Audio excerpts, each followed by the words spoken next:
फर्जी vigilance team बनाकर गांव पहुंचा एसडीओ का ड्राइवर, ग्रामीणों ने की जमकर धुनाई। हाथरस जनपद में एक बड़ा मामला सामने आया है, जहां एसडीओ की विभागीय गाड़ी लेकर उसका ड्राइवर अपने कुछ साथियों संग विजिलेंस अधिकारी बनकर गांव में चेकिंग करने पहुंचा। ग्रामीणों को शक होने पर उन्होंने फर्जी अधिकारी और उसके साथियों को पकड़ लिया और जमकर धुनाई की। स्थानीय पुलिस को दी गई सूचना के बाद मौके पर पहुंची पुलिस ने हालात को संभाला। जांच में खुलासा हुआ कि ड्राइवर पिछले कई दिनों से एसडीओ की गाड़ी का दुरुपयोग कर फर्जी चेकिंग कर रहा था। ग्रामीणों की तहरीर पर पुलिस ने दर्ज किया मुकदमा। दूसरी ओर अधिशासी अभियंता ने मामले को संज्ञान में लेते हुए जांच कमेटी बनाकर खानापूर्ति की, लेकिन अभी तक ड्राइवर के खिलाफ कोई विभागीय कार्यवाही नहीं की गई है। एसडीओ और विभागीय संरक्षण पर उठे सवालिया निशान।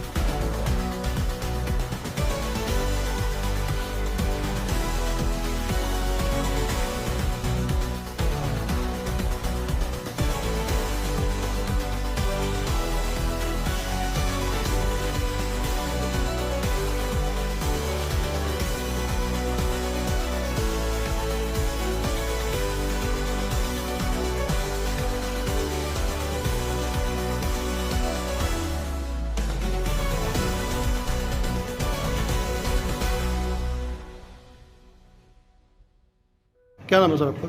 अभिनव तिवारी। आपके सलेमपुर क्षेत्र के बिजली खंड में एसडीओ की गाड़ी लेकर के एक ड्राइवर के द्वारा फर्जी विजिलेंस बन के फरौली गांव में चेकिंग की गई थी, जहां एक मामला उत्पाद में मारपीट हुई और जिसके बाद इसमें एक मुकदमा दर्ज हुआ है। आपकी तरफ से उसमें क्या कार्रवाई की गई है?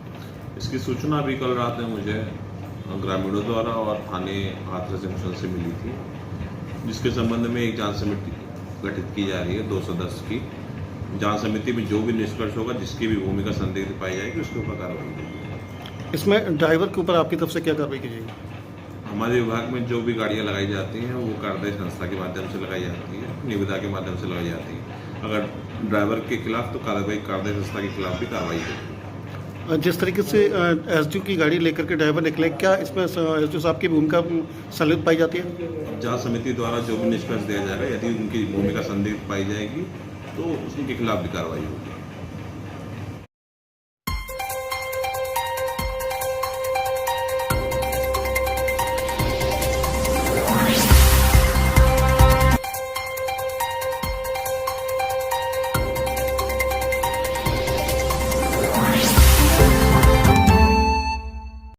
लखनऊ उन्नाव में पत्रकार शुभम की हत्या का मामला, फरार 50,000 का इनामी कौशल किशोर अरेस्ट।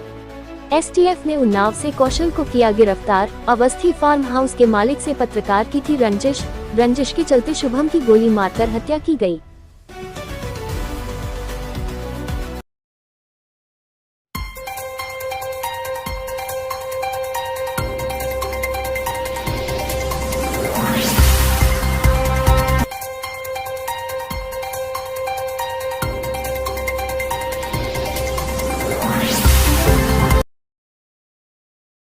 बाराबंद की महिला सिपाही हत्याकांड का पुलिस ने 24 घंटे में किया खुलासा। हत्यारोपी सिपाही इंद्रेश मौर्य गिरफ्तार। शादी के बाद पत्नी का दर्जा मांगने पर महिला सिपाही की कर दी थी हत्या। 2024 में महिला सिपाही में आरोपी सिपाही इंद्रेश मौर्य पर दुष्कर्म का दर्ज कराया था मुकदमा। आरोपी सिपाही ने मुकदमे से बचने के लिए महिला आरक्षी से आर्य समाज में की थी शादी। महिला आरक्षी के खाते पर आरोपी ने लोन लेकर पैसे किए थे खर्च। इस बात को लेकर भी दोनों के बीच होती थी कहासुनी। मृतक महिला आरक्षी विमलेश पाल आरोपी सिपाही इंद्रेश मौर्य से पति का दर्जा की कर रही थी मांग। आरोपी सिपाही ने महिला आरक्षी को अपने साथ रखने से किया था माना।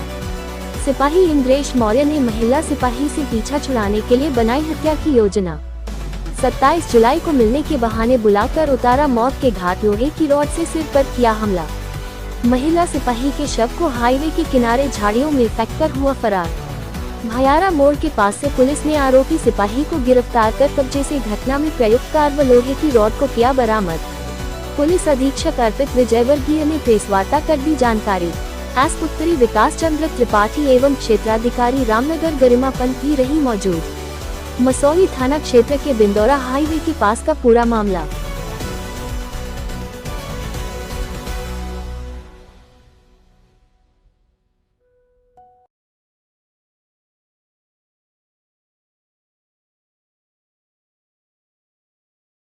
ये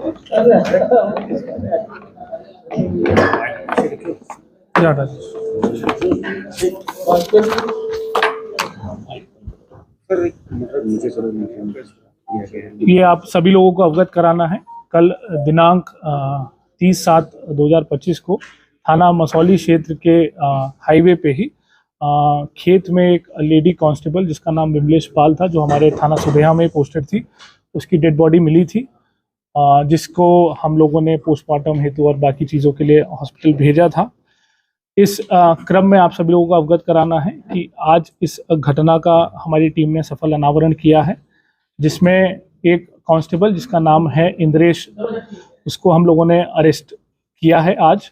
और इसमें जो पूरी पूछताछ हुई है, पूरी जो जानकारी हुई है, उसमें ये घटनाक्रम सामने आया है, जिसमें ये जो दोनों लोग हैं, जो लेडी कांस्टेबल और ये जो जिसने घटना कारित की है इंद्रेश, इन दोनों ने पिछले साल कोर्ट में शादी करी थी। इसमें विमलेश ने पिछले साल इस पे बलात्कार का मुकदमा लिखवाया था। उसके बाद इन दोनों ने कोर्ट मैरिज कर ली थी और वो बलात्कार के मुकदमे में क्लोजर रिपोर्ट लगी थी। लेकिन शादी करने के बावजूद भी ये इसको पत्नी की तरह साथ नहीं रख रहा था, और जो ये लेडी कांस्टेबल थी, इसका ग्रीवांस यही था कि मुझे पत्नी की तरह ही साथ में रखो और प्रॉपर सारा फंक्शन वगैरह हम लोगों का होना चाहिए। इसी को लेके ये परेशान रहता था, क्योंकि ये इसको पत्नी के तौर पे नहीं रखना चाहता था। और इसी क्रम में इसने ये प्लानिंग करी कि इसको कैसे मार दिया जाए, क्योंकि ये यहाँ पहले भी पोस्टेड रहा है। ये जो व्यक्ति है इंद्रेश, यहाँ पहले बाराबंकी में ही पोस्टेड था, तो इसको सारे रूट वगैरह पता थे और इसको टाइमिंग भी पता थी कि कब जो रोड है वो सुनसान रहती है, कब पुलिस की ड्यूटीज कहीं और रहती है, कब ज़्यादा व्यस्तता रहती है। उसी को ध्यान में रखते हुए इसने ये प्लानिंग करी, जिसमें दिनांक 27/7 को संडे था। उस दिन रामनगर जो लोधेश्वर महादेव मंदिर है, वहाँ पे भीड़ रहती है और वहाँ पे इस महिला कांस्टेबल की ड्यूटी भी लगी थी। तो इसने पता कर लिया कि वो उसकी ड्यूटी कब लगी है और वो कब जाएगी। उसी का फ़ायदा उठाते हुए ये लखनऊ से अपनी वैगन-आर गाड़ी से यहाँ आया। इसने मेन रूट का इस्तेमाल नहीं किया, ताकि इसकी गाड़ी का कहीं पे भी डिटेक्शन ना होने पाए। वो जो ऑफ रूट है वहाँ से होते हुए ये मेन हाईवे पे पहुंचा। जब ये महिला वहाँ पे जा रही थी, इसको रास्ते में रोका, इसको बातचीत करने के बहाने से वहाँ पे रोका, 10-15 मिनट इनसे बातचीत करी और फिर वहाँ खेत में जब जो ये लेडी कांस्टेबल है, इनको टॉयलेट के लिए जाना था, तो ये जैसे ही खेत में नीचे उतरी, ये पीछे से उसको धक्का देके उनका गला दबा दिया, जिससे वो अधमरी स्थिति में हो गई। और फिर अपने कार के जो पाने से इस महिला के सर पे 3-4 वार किए, जिससे उसकी वहीं पे मृत्यु हो गई। वहाँ से फिर ये अपने दूसरे रास्ते से फतेहपुर होते हुए ये वापस लखनऊ भाग गया। और इसमें इस व्यक्ति पे किसी को भी शक ना हो, इसके लिए इसने लगातार उस रात के बाद से इस महिला के फ़ोन पे वो लगातार मैसेज करता रहा, ताकि वो अलीबाई क्रिएट कर सके कि मुझे भी नहीं पता है कि मेरी पत्नी कहाँ है और मैं खुद उसको लगातार फ़ोन कर रहा हूँ।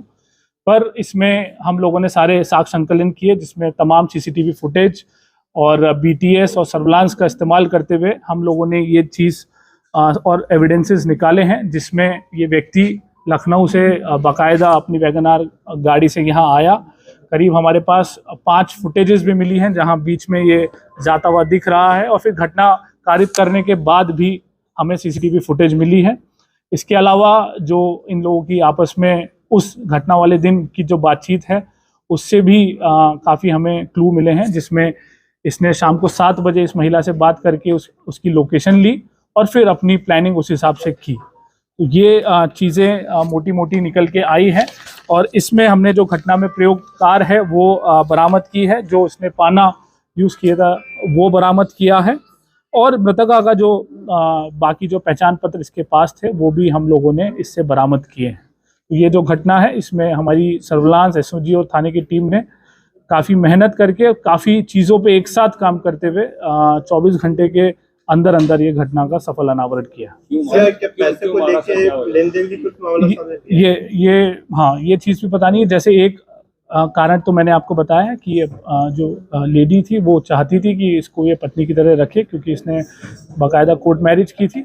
दूसरा, इस व्यक्ति जो पुरुष कांस्टेबल है, इसने इस महिला के नाम से 2 लोन भी लिए थे। महिला ने इस व्यक्ति के लिए 2 लोन भी लिए थे लगभग 5 लाख रुपए के, और पैसे का लेन देन इनका बना रहता था जिसमें ये पुरुष इससे पैसे लेता रहता था। तो ये चीज़ें भी इनके बैंक अकाउंट के ट्रांजैक्शन से सामने आई है। दावा ये भी किया जा रहा है कि महिला की जो बॉडी मिली थी वो अर्धनग्न में थी और रेप को लेकर भी तमाम कयास लगाया जा रहा है। ये इसमें मैं क्लैरिफिकेशन कल भी हम लोगों ने दिया था, आज भी हम बता दें कि जो पीएम रिपोर्ट है वो आप लोगों से भी साझा कर ली जाएगी, और जो कंप्लेनेंट है उनको भी हमने बताया है। पीएम में जो रेप के बारे में पुष्टि नहीं हुई है। दूसरा जो मौत का कारण है वो हेड इंजरी है, जो कि पाने से जो उपयोग हुआ है उससे हुई है। दूसरा अर्धनग्न स्थिति में नहीं मिली थी, जैसा कि हमने बताया घटनाक्रम ये टॉयलेट करने गई तो जैसे कोई ये स्वाभाविक चीज़ है, उन्होंने अपने पैंट का हुक खोला, उसी दौरान इसने पीछे से धक्का दिया और फिर गला दबा दिया, तो वो जो पैंट का हुक था वो बिल्कुल खुला हुआ पाया गया था।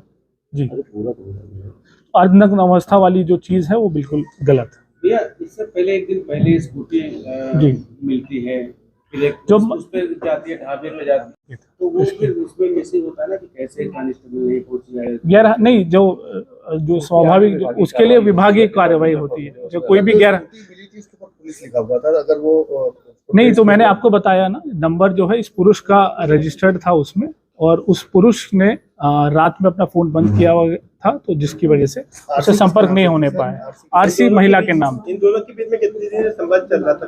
ये जैसे मैंने बताया पिछले साल शादी इन्होंने की थी, और लगभग 2017 से इन दोनों के बीच संबंध है। सुल्तानपुर की रहने वाले, दोनों सुल्तानपुर के रहने वाले। जो अंतिम संस्कार हुआ इसको लेकर भी तमाम कयास लगाया जा रहा है। पारिवारिक लोग वहाँ पर मौजूद थे, परिवार की मर्जी। जी, ये कल हम लोगों ने बाकायदा वहाँ सुल्तानपुर में भी व्यवस्था करी थी, पर उन लोगों ने अनुरोध किया कि हम लोगों को यहीं पे करना है क्योंकि काफ़ी लेट हो गया है और वहाँ पे हम लोग नहीं इतनी जल्दी जा पाएंगे, तो आप यहाँ पे व्यवस्था कर दीजिए। तो हम लोगों ने यहाँ पे भी व्यवस्था करा दी, उन्होंने बाकायदा अपनी मर्जी से ही यहाँ पे अंतिम संस्कार।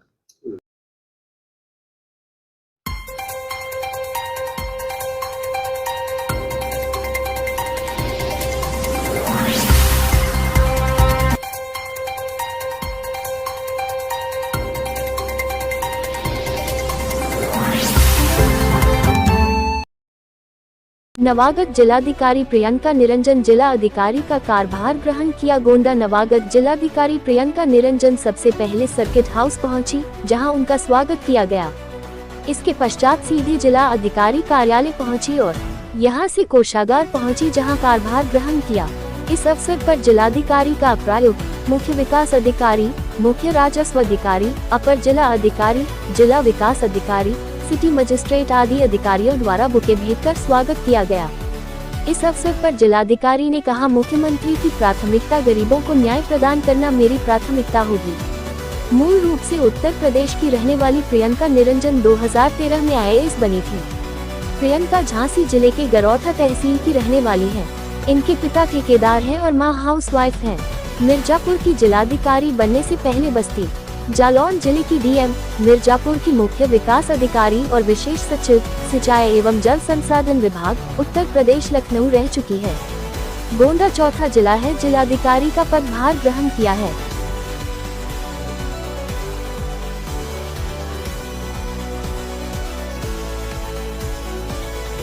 गोंडा जिलाधिकारी के तौर पर मैंने चार्ज लिया है और मेरी जो प्राथमिकताएं होंगी माननीय मुख्यमंत्री जी की प्राथमिकताओं के अनुरूप सर्वप्रथम जो शासन की योजनाएं हैं उनको जन सामान्य तक पहुंचाना, और दूसरा उनकी शिकायतों का गुणवत्तापूर्ण निस्तारण सुनिश्चित करना, ताकि जो भी शासन की प्राथमिकताएं हैं वंचित वर्ग के कल्याण की, वो सभी सही मायनों में पूरी की जा सके।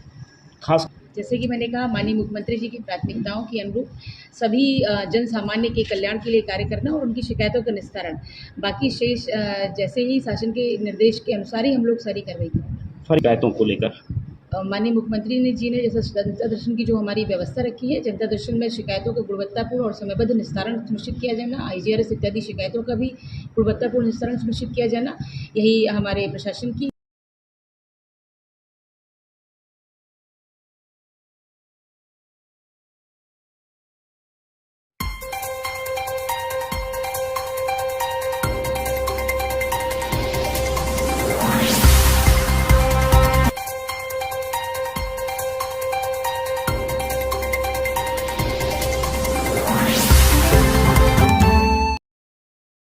जनपद कासगंज की भगवान वराह की प्रकृत्या भूमि हरि की पौड़ी सोरोजी में श्रावण शुक्ला सप्तमी को तीर्थ नगरी सुख क्षेत्र सोरो में बड़े धूमधाम के साथ रामचरितमानस के रचयिता मनास्कर गोस्वामी तुलसीदास जी की 528वीं जयंती दिव्य और भव्य रूप से मनाई गई। तुलसीदास जी के घाट पर रामचरितमानस का पाठ व सुंदरकांड का पाठ 5 दिन तक चलेगा। गोस्वामी तुलसीदास जी रामलीला समिति के सभी सदस्यों ने तुलसी स्मारक पर उनकी प्रतिमा पर माल्यार्पण कर वहां पर आए सभी श्रद्धालुओं को में प्रसाद वितरित किया। गंगाजी परिक्रमा मार्ग में दूर दराज से आए श्रद्धालुओं ने गोस्वामी तुलसीदास जी की प्रतिमा पर माल्यार्पण किया। पूरा तीर्थ नगरी सोरो तुलसीदास जी के भक्तिमय दिखाई दिए। परिक्रमा मार्ग में जगह जगह गोष्ठी का आयोजन हुआ।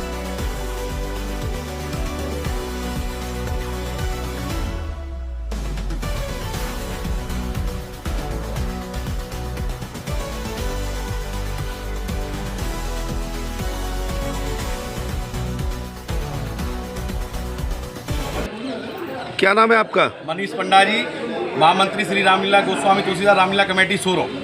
आज सोरो जी में क्या कार्यक्रम है और यहाँ तुलसीदास जी के चरणों में आने का क्या कारण है आपका? क्या मतलब? कारण ये है, आज हमारी समस्त रामलीला कमेटी आज गोस्वामी तुलसीदास जी के मंदिर पर सोरो सुकर क्षेत्र में मौजूद है।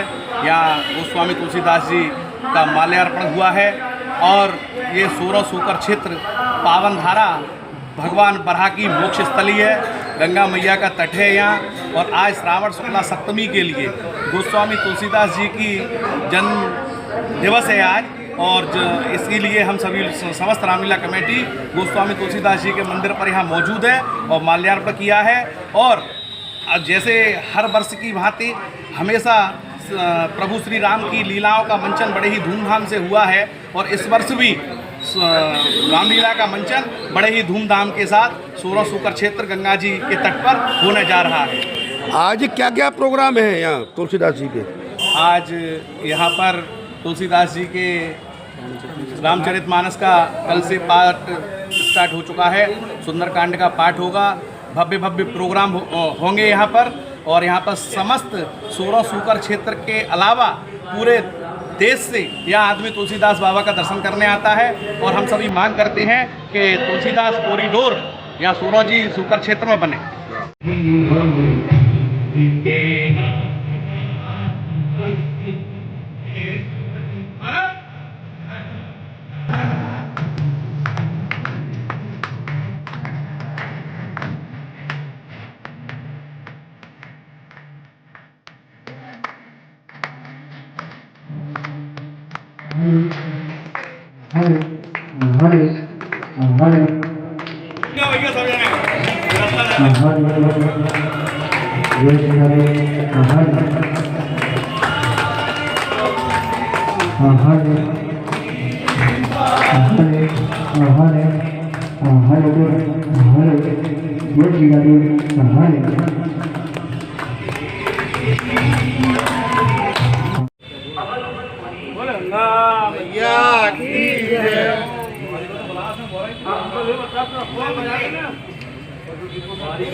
बाबू